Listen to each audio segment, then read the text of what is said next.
solace for those who require it. The true gift that we as human beings have, which has been solely responsible for everything that has improved our lives, is technology. What is technology? Technology is a pencil which allows one to solidify ideas on paper for communication. Technology is an automobile which allows one to travel faster than feet would allow. Technology is a pair of eyeglasses which enables sight for those who need it. Applied technology itself is merely an extension of human attributes which reduces human effort, freeing humans from a particular chore or problem. Imagine what your life would be like today without a telephone, or an oven, or a computer, or an airplane. Everything in your home, which you take for granted, from a doorbell, to a table, to a dishwasher, is technology generated from the creative, scientific ingenuity of human technicians, not money, politics, or religion. These are false institutions. And writing your congressman is fantastic. They tell you to write your congressman if you want something done. The men in Washington should be at the forefront of technology, the forefront of human studies, the forefront of crime, all the factors that shape human behavior. You don't have to write your congressman. What kind of people are they that are appointed to do that job? The future will have great difficulty. And the question that's raised by politicians is, how much will a project cost? The question is not how much will it cost. Do we have the resources? And we have the resources today to house everyone, build hospitals all over the world, build schools all over the world, the finest equipment and labs for teaching and doing medical research. So you see, we have all that, but we're in a monetary system. And in a monetary system, there's profit. And what is the fundamental mechanism that drives the profit system besides self-interest? What is it exactly that maintains that competitive edge at its core? Is it high efficiency and sustainability? No, that isn't part of their design. Nothing produced in our profit-based society is even remotely sustainable or efficient.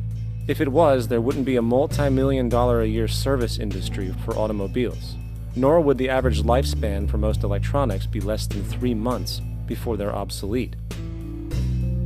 Is it abundance? Absolutely not. Abundance, as based on the laws of supply and demand, is actually a negative thing. If a diamond company finds 10 times the usual amount of diamonds during their mining, it means the supply of diamonds has increased, which means the cost and profit per diamond drops. The fact is, efficiency, sustainability, and abundance are enemies of profit. To put it into a word, it is the mechanism of scarcity that increases profits. What is scarcity? Based on keeping products valuable. Slowing up production on oil raises the price. Maintaining scarcity of diamonds keeps the price high. They burn diamonds at the Kimberley diamond mines. They made a carbon that keeps the price up. So then, what does it mean for society when scarcity, either produced naturally or through manipulation, is a beneficial condition for industry? It means that sustainability and abundance will never ever occur in a profit system, for it simply goes against the very nature of the structure. Therefore, it is impossible to have a world without war or poverty. It is impossible to continually advance technology to its most efficient and productive states. And, most dramatically, it is impossible to expect human beings to behave in truly ethical or decent ways.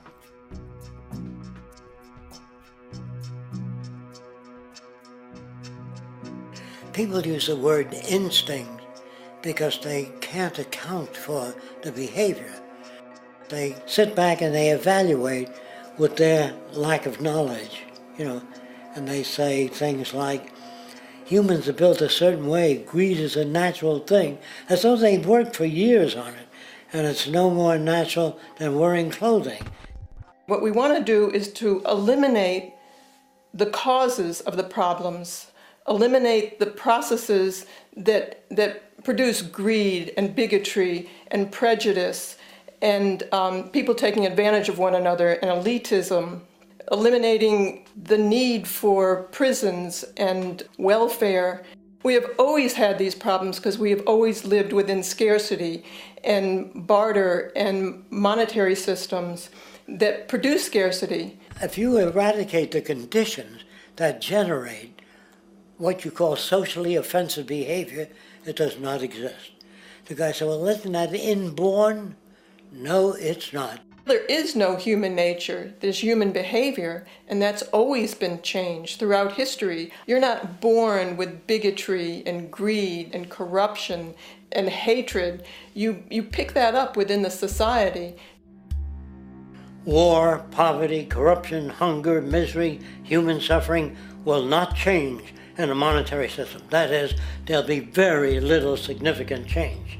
It's going to take the redesign of our culture, our values, and it has to be related to the carrying capacity of the earth, not some human opinion or some politician's notions of the way the world ought to be, or some religious notions of the conduct of human affairs. And that's what the Venus Project is about. The society that we're about to talk about is a society that is free of all the old superstitions, incarceration, prisons, police, cruelty, and law. All laws will disappear, and the professions will disappear that are no longer valid, such as stockbrokers, bankers, advertising, gone forever, because it's no longer relevant. When we understand that it is technology devised by human ingenuity which frees humanity and increases our quality of life, we then realize that the most important focus we can have is on the intelligent management of the Earth's resources. For it is from these natural resources we gain the materials to continue our path of prosperity. Understanding this, we then see that money fundamentally exists as a barrier to these resources, for virtually everything has a financial cost. And why do we need money to obtain these resources?